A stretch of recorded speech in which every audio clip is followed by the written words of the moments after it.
The Regional Trial Court, Negros Occidental, Branch 57, Escalante City, is now in session. The Honorable Judge Willie Castro, presiding.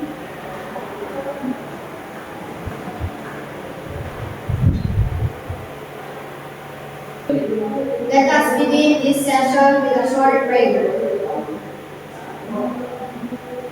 Almighty God, we stand in your holy presence as our supreme judge. Come, we beseech you to bless and inspire us so that what we think, say, and do will be in accordance with your will. Enlighten our minds, strengthen our spirit, and fill our hearts with maternal love, wisdom, and understanding, so that what we can be effective channels of truth, justice, and peace. In our proceedings today, guide us in the path of righteousness, of the fulfillment of your greater glory. Amen. Please be seated.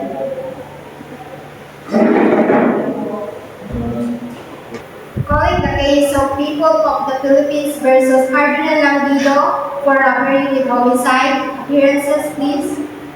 Good morning, Your Honor. Appealing for the people of the Philippines, Attorney G.R. Ibibak. Good morning, Your Honor. Appealing for the accused, Attorney Nestor Diquiña. Thank you. Are you ready to start? Yes, Your Honor. Who is your witness? I am presenting Mr. Stephen Smith, Your Honor. Call your witness swearing. Raise your right hand. You swear to tell the truth, the whole truth, and nothing but the truth. Help me God. Yes, sir. What is your offer, Ms. Kat?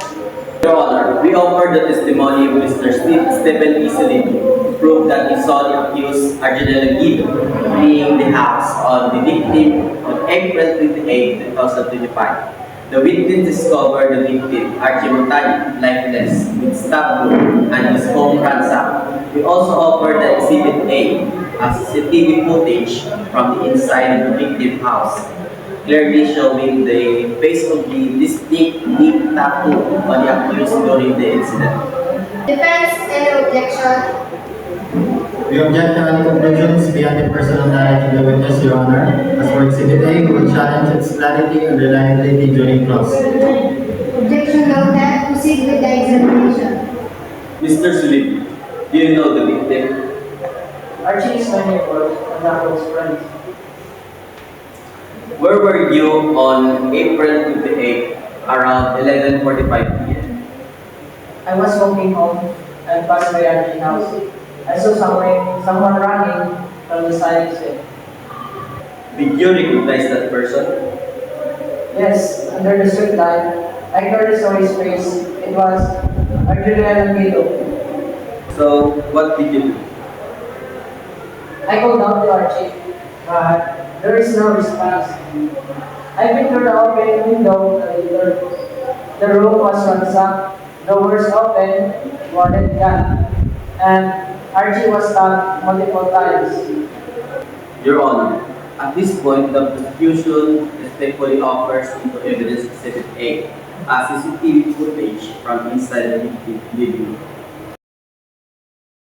As the court can see, the video showed the intruder ransacking the house, and the most important, when he turns to the face of the camera, he was distinct tattoo on his left side on his neck.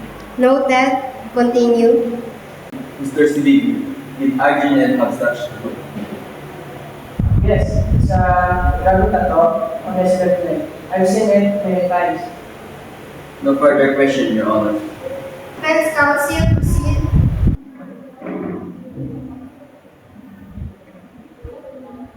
Mr. Silvio, you say you recognized the tattoo. How close were you? About 10 meters, and the straight line was directly above him. Isn't it possible someone else had the same tattoo? Possible, but unlikely. The tattoo is unique in design and location. In the footage, the video is not very high resolution. Can you confirm the accused face with certainty? Yes, I saw him in person that night and recognized the tattoo in the footage. It's him. You didn't see him commit a crime, though. No, but I saw him flee. Moments later, the victim was already dead and the house was robbed. No further questions, Your Honor. Defense, your turn. We call the accused, Arjun Langido.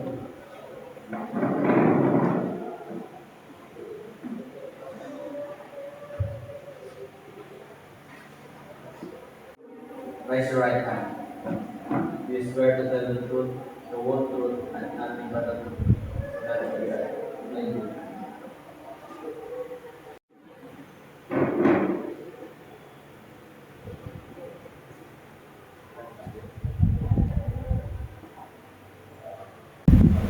Where were you on the night of April 28? I was at home alone and didn't go anywhere.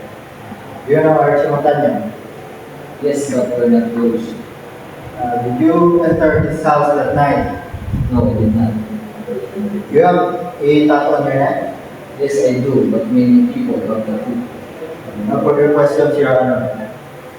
His scalp was examined.